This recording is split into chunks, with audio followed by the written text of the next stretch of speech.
So I have no idea how I'm going to start this video about Cody Garbrandt. I came across the story this morning of the vertigo and online people going after him for making excuses, and we'll have a look at that first. And that sent me down this bizarre rabbit hole. Absolutely bizarre. Half the time I didn't know what I was looking at. The more and more I actually looked up, there just seemed to be controversy after controversy, weirdness after weirdness, and it all was extremely strange. We're going to dive into it. This might be a risky one. This might be one that we get shut down again. But you know what? It's funny and we'll have a look at it. Before we get into it, do me a favor if you can. Like the video, subscribe if you can, and maybe try share it out. I appreciate you. Cheers. I was only talking about Cody Garbrandt on a live stream 2 days ago. I said that I liked him, that I was rooting for him, and it was unfortunate that he lost to Figueiredo at UFC 300. In the aftermath of that, he came out with what some might believe is a little bit of a cope or a little bit of an excuse. And if you go back through the record books, you'll see that he's kind of known for doing that. You know, it's either this person was taking a substance that was banned, that's why I lost. This person was playing mental games and it got to me, that's why I lost. I was in the middle of a divorce, I was in the middle of selling my house. Cool, all these excuses. Let's have a little look at this story here. Cody Garbrandt silences fans' criticism over vertigo statement, gives due props to Davison Figueiredo. Okay, he did after he got slammed by the internet. So after UFC 300, Cody threw this up onto Twitter, X as it's known now, and he said that I ended up going into hospital where I was still experiencing the vertigo, throwing up until 4 a.m. Thank you Heather and Olivia for monitoring me after the fight. I'll get this corrected. I've dealt with vertigo since 2012. Thank you to the fans that came out and supported me. It wasn't my night, but I love doing what I'm doing. I'll be back there before the year is up. And some dude popped in right here and he literally scalded him. He said, quick, delete this, brother.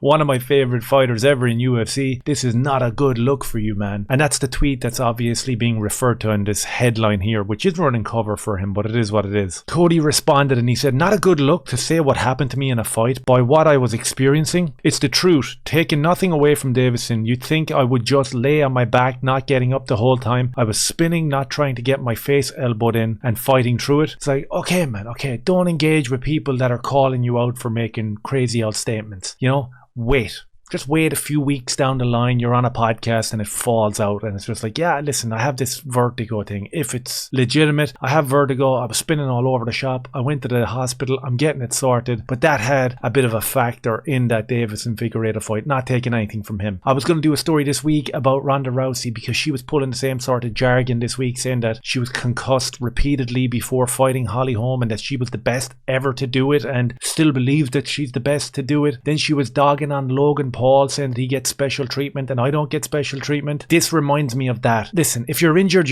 right? We see it all the time. People posting up pictures of their x-rays, all this sort of stuff. It is what it is. So this was the news story this week from Cody Garbrandt. This is the one that sent me down some weird, bizarre rabbit hole, and I'm going to get into it now, so I'm going to warn you, and this is probably the point where I'm going to get demonetized as well. But I'm just going to pull up the tweet that I found last night. Here we go. Are we going to talk about Cody Garbrandt liking midget adult filmmaking, if you want to call it that? And there's this picture here of a smaller lady doing a little bit of a jiggling around, and Cody liked it. And I was like, okay, what is this tweet? What do you mean, are we going to talk about Cody liking this type of stuff? So I'm like, what is that? So I jump over to his page, right, and I start scrolling down through the bits and pieces that he'd be liking. And there's some chick called Jamie Lynn. Cool, she's got a bit of a plastic face. All the birds have that now. So he liked the picture from her. Grand. Cool, here's another bird, kind of rubbery face, adult actress type of person. Interesting. Here she is again. Here's two more.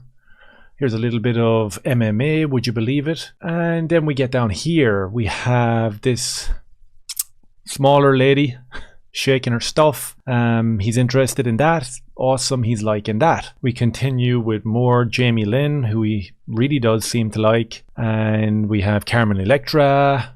And we have her again, then we have her again, then we have this chick and that chick and this chick and that chick. It pretty much continues. More and more and more chicks showing off their stuff. And I was like, okay, is this dude not married with kids?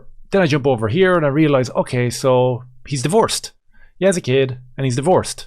So you keep on scanning, there's more girls, naked girls, and you're like, okay, he's a single dude. He's chancing his arm, he's liking tweets, and he's liking a lot of them, as you can see. So here again, you see him, he's liking the old mid-G again. He seems to be interested in the smaller chicks. It's kind of a reoccurring theme there where he keeps on liking videos from...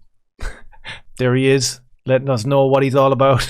So you scan through his timeline, you scan through his like section, and he seems to have, I guess, what could be called an unhealthy attraction to adult entertainers type things and midgets as well. And you're like, man, that's so weird for a guy who makes so many excuses and talks about his life being in like kind of crazy turmoil all the time. It's not the best look to have a public platform where everybody can see the stuff that you're into. Then you go back through his back catalogue of trash talk and he goes after the likes of TJ Dillashaw here and he calls him a mental midget. And I was thinking, that's interesting wording given the fact that he seems to like stuff over on X there that's related to the same topic. And I'm like, interesting. I flick over here and Cody Garbrandt will give insecure mental midget Dominic Cruz a rematch. And I was like going, 2 times we've seen the word mental midget used by Cody Garbrandt. And I'm sure there's more that if you go looking through all the podcasts and conversations. And it seems to be a reoccurring theme with the word midget. And he seems to be interested in it.